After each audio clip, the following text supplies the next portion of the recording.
राकेश पटेल जी, जिला स्तर के पदाधिकारीगण, महिलाएं, बाकी प्रखंडों से और अनुमंडलों से आए हुए तमाम जनसुराज के पदाधिकारी और साथीगण,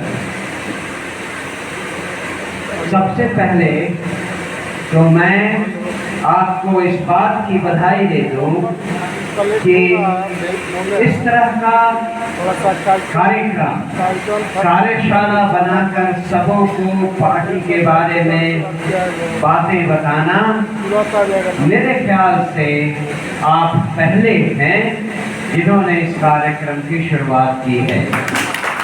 इसके लिए मैं आप सबको और विशेषकर हमारे जिला के प्रभारी और जिलाध्यक्ष को इस बात की बधाई देना चाहूँगा कि उन्होंने इस बात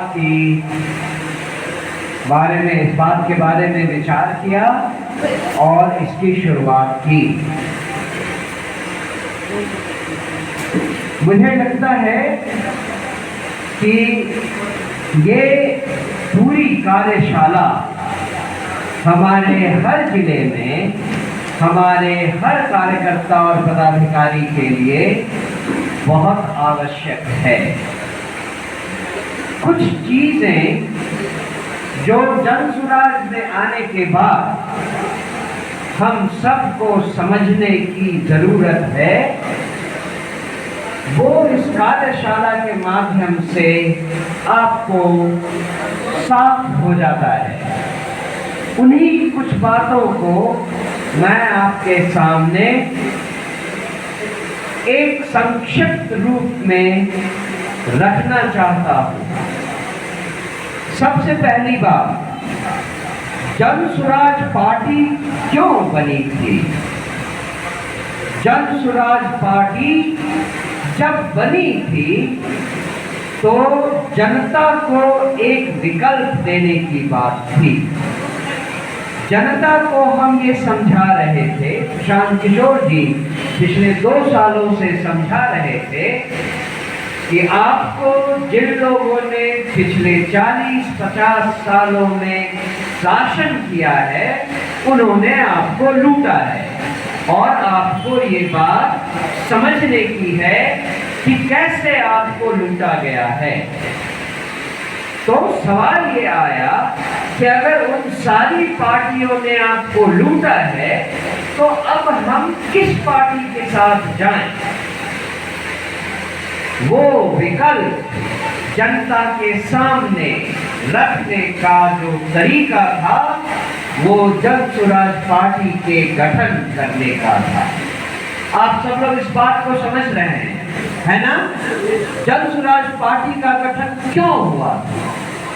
तो जनसुराज पार्टी का गठन एक विकल्प देने के लिए हुआ था और वो विकल्प क्या करना चाह रहा था? वो विकल्प बिहार में व्यवस्था परिवर्तन करना चाह रहा था। अब ये समझने की बात है कि व्यवस्था परिवर्तन का मूल मंत्र क्या होना चाहिए? वो क्या है जिसे बदलने से हमारी आपकी जिंदगी बदल जाएगी, हमारी आपकी, बच्चों की, हमारे माता पिता की जो पिछले 40 सालों में बदहाली रही है, उसमें आगे आने वाले समय में बदलाव आएगा। तो इस बदलाव के कई तरह के मापदंड रखे जा सकते हैं। उनमें से मैं कुछ का आपको जिक्र करता हूं। सबसे पहली बात, हमारे बच्चों के लिए अच्छी शिक्षा का प्रावधान हो। आप जानते हैं, ये हमारे पैम्फलेट्स में लिखा हुआ है, हमारे युवाओं के लिए रोजगार का प्रावधान हो। जिनको भी रोजगार चाहिए, अपनी इंडस्ट्री, छोटी कुटीर कुटीर उद्योग लगाना हो, उनको पूंजी मिले, पैसे मिले, महिलाओं को विशेषकर इसमें सहायता मिले, इसके लिए बैंकों से कम ब्याज पर उनको पैसे उपलब्ध करवाना। ये तो हुई मोटी मोटी बातें, लेकिन एक दर्जा और नीचे आइए, एक दर्जा और नीचे आइए।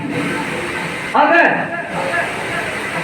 मैं इस बात को बहुत गंभीरता से कह रहा हूं और मैं चाहता हूं कि आप सब इस पर ध्यान दें, अगर हम अपने गांव में रह रहे भाई बहनों को ये समझा सकें कि 2006 से पंचायती राज जो कानून लागू हुआ है बिहार में, उसे अगर हम सही ढंग से लागू कर दें,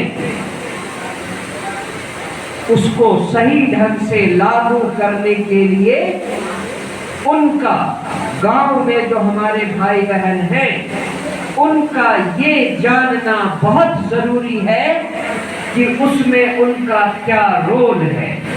पंचायती राज व्यवस्था में आम जनता का क्या रोल है, मुझे नहीं मालूम आप में से कितने लोगों ने इस बात की गंभीरता पर ध्यान दिया है।